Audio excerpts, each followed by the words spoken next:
Hey everyone, excited to be back for this week's edition of Frequently Asked Questions for Commercial Real Estate. In today's video, what I want to do is to provide perspective on what I believe are the top 3 risks facing the commercial real estate industry over the next several years.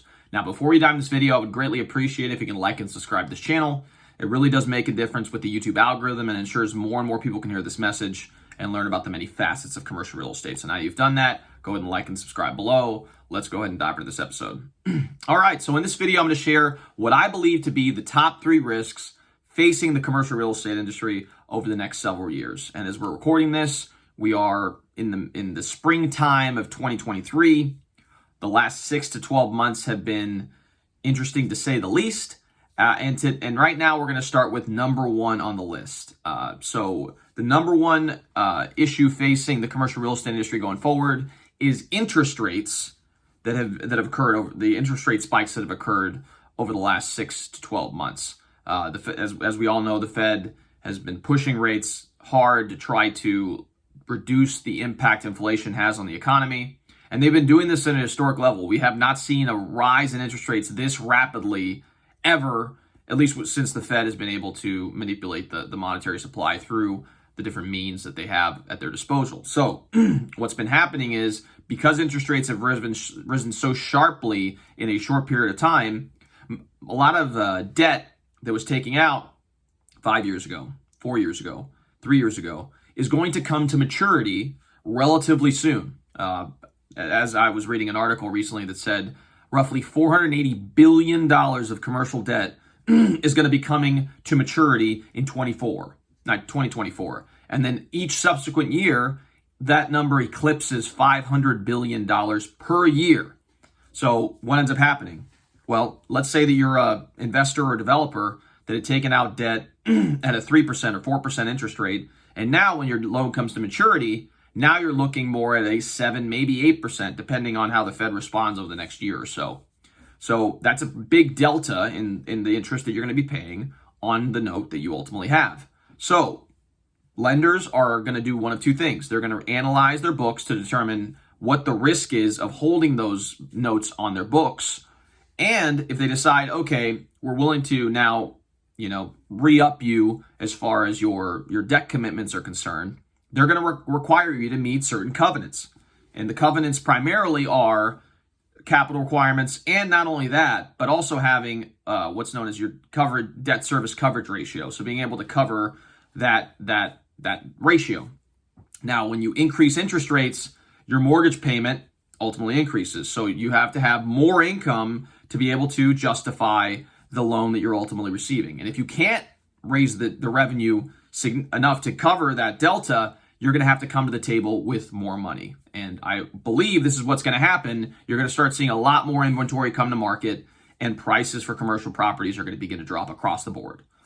You're already seeing it, with pricing for multifamily properties having the sharpest decline, and some of the other property types as well will have steep declines as well. So that's number 1: is managing interest rate shifting in the financial environment, and then ultimately maturity of debt over the next several years. So that's number 1. Number 2 is lease terms coming due. So essentially what this means is that in commercial real estate, unlike residential real estate, leases for space tend to be longer, right? Anywhere from 3, sometimes all the way up to 20, 25 years.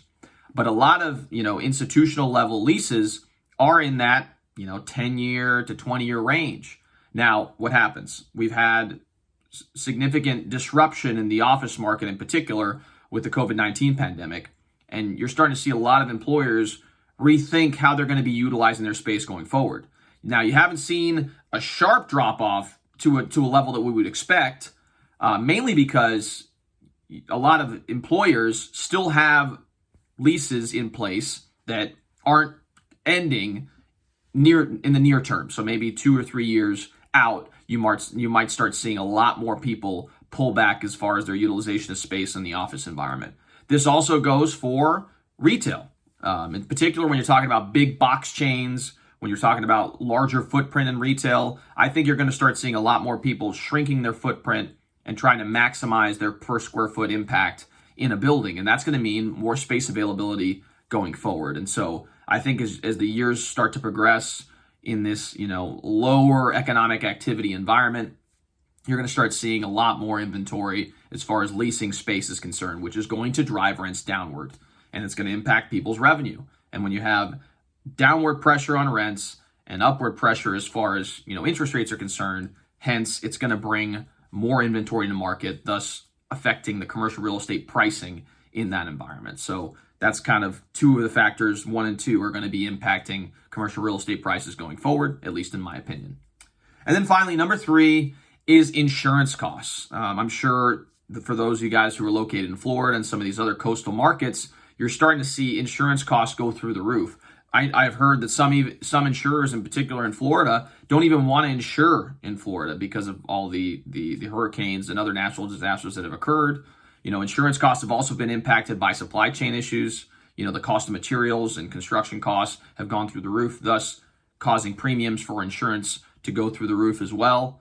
So that's another impact that's going to impact owners' bottom lines, because now your insurance cost is a lot higher.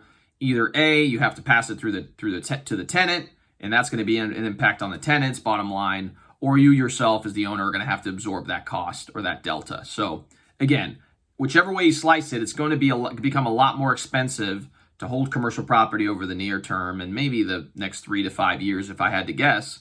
But for those of you guys who are active in the market and have dry powder to throw around, I think it's going to be a phenomenal opportunity to capitalize on inventory that does come to market over the next 12, 24, 36 months.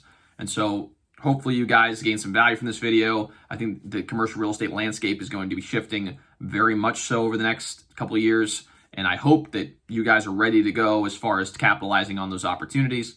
If you were looking for those types of opportunities in the Louisville market, so Louisville, Kentucky, and its surrounding areas, I'd be happy to help you with that search. I'm a commercial real estate agent in town, and I'd be able to help you guys identify these types of opportunities. So feel free to reach out to me at 502-536-7315 or via email at raphael@crisantigroup.com. Along with that, if you value the content produced by this channel, please like and subscribe. It really does make a difference in our ability to reach a broader audience. And we really want to make sure that we provide the best resources available for those interested in learning about commercial real estate. So thanks again so much for tuning in, and we'll see you all next time.